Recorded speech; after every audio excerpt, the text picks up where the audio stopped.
വർഷം മുമ്പ് കേബിൾ ടിവിയുടെ രൂപവും ഭാവവും എന്തായിരുന്നോ അതിലൊക്കെ വലിയ സമൂലമായ ഒരു മാറ്റം വന്നുകൊണ്ടിരിക്കുന്ന വർത്തമാന കാലഘട്ടത്തിലാണ് ഈ അനുസ്മരണയോഗം നടക്കുന്നത് എന്നുള്ളറിയാം.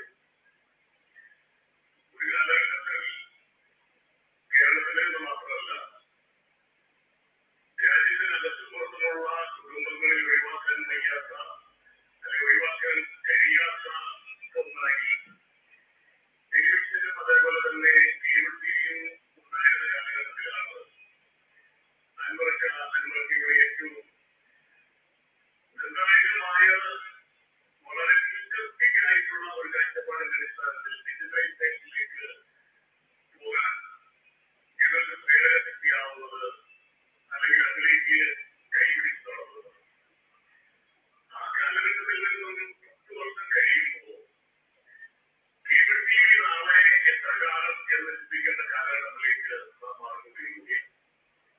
കാരണം ടെക്നോളജി അല്ലെങ്കിൽ മാറി വരുന്ന സാങ്കേതിക വിദ്യ പുതിയ തലമുറയുടെ കാഴ്ചപ്പാട് ഇതൊക്കെ ആ മേഖലയെ ഒരു പ്രതിവരെ ബാധിക്കുന്ന സാഹചര്യം രാജ്യത്താകമാനം നൽകുന്നുണ്ട്, അല്ലെങ്കിൽ ലോകത്താകമാനം നൽകുന്നുണ്ട്. അത് ആ മേഖലയുടെ കുഴപ്പമല്ല. അത് നാം കാണുന്ന ഈ മാറ്റം എന്ന് പറയുന്ന മാറ്റമില്ലാത്ത ഒന്നിന്റെ ഒരു പ്രവർത്തനമാണ്. കാരണം ആളുകളുടെ അഭിരുചിയും തലമുറയും മാറുമ്പോൾ സ്വാഭാവികമായും ഒരു മുറിക്കുള്ളിൽ ഒരു ടെലിവിഷന്റെ മുമ്പിൽ അടഞ്ഞിരിക്കുന്ന ഒരു പുതിയ തലമുറയെ ഇനി അധികകാലം നമുക്ക് പ്രതീക്ഷിക്കാൻ കഴിയില്ല എന്നുള്ള വസ്തുത ഞങ്ങൾ തിരിച്ചറിയുന്നുണ്ട്. അതുകൊണ്ട് തന്നെ അതിൽ നിന്നും ആ സാഹചര്യത്തിൽ നിന്നും വളരെ അടിസ്ഥാനപരമായ ഒരു മാറ്റത്തിലേക്കുള്ള ശ്രമമാണ് അല്ലെ അതിന്റെ ആരംഭമാണ് ഇപ്പോൾ ഞങ്ങൾ നടത്തിക്കൊണ്ടിരിക്കുന്നത്.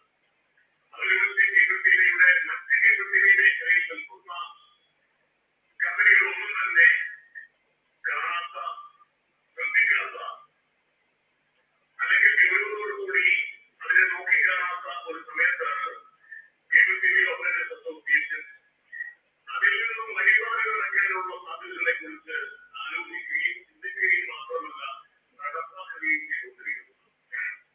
അതിന് ഉദാഹരണമാണ് കേവലം കേബിൾ ടിവിയും ബ്രോഡ്ബാൻഡും കൊടുക്കുന്നതിനപ്പുറത്തേക്ക് എല്ലാ സേവനങ്ങളും എനേബിൾഡായിട്ടുള്ള അധിഷ്ഠിതമായിട്ടുള്ള എല്ലാ സേവനങ്ങളും കൊടുക്കാൻ കഴിയുന്ന തരത്തിൽ ഒരു ടോട്ടൽ സൊല്യൂഷൻ പ്രൊവൈഡറായി ഒരു TSP മേഖലയിലേക്ക് കേരള വിഷൻ അതിന്റെ പ്രവർത്തനത്തെ വൈവിധ്യപ്പെടാൻ ശ്രമിച്ചുകൊണ്ടിരിക്കുകയാണ്. അല്ലെങ്കിൽ അത്തരം പ്രവർത്തനം നടന്നുകൊണ്ടിരിക്കുകയാണ്. അതുകൊണ്ട് മാത്രം ഇതിനെ പ്രതികരിയാകുമെന്ന് ഞങ്ങൾ കരുതുന്നില്ല. പക്ഷേ ഈ സാങ്കേതിക വിദ്യയുടെ എല്ലാ സാധ്യതകളെയും എങ്ങനെ ഉപയോഗിക്കാൻ കഴിയുമെന്നുള്ള പഠനത്തിന്റെ ഭാഗമാണ് ഇത്തരത്തിലുള്ള ചിന്തയും ഇത്തരത്തിലുള്ള പ്രവർത്തനങ്ങളും.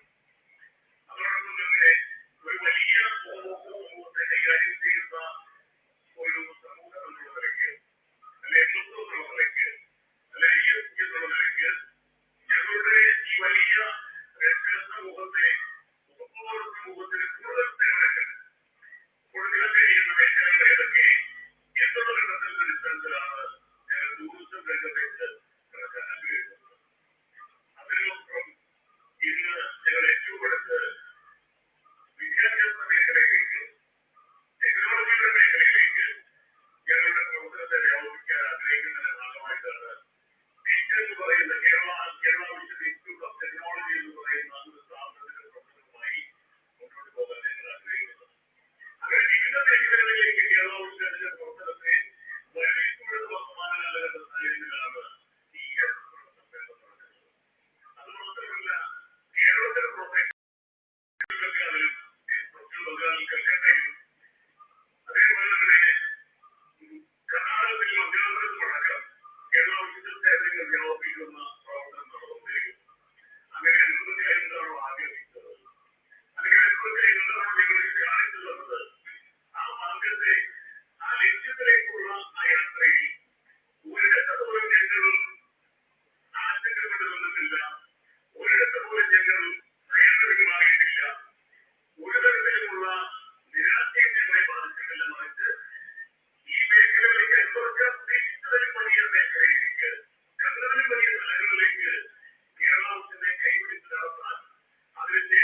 ഇങ്ങനെ പറയും റോഡിൽ ആക്റ്റീവാണ്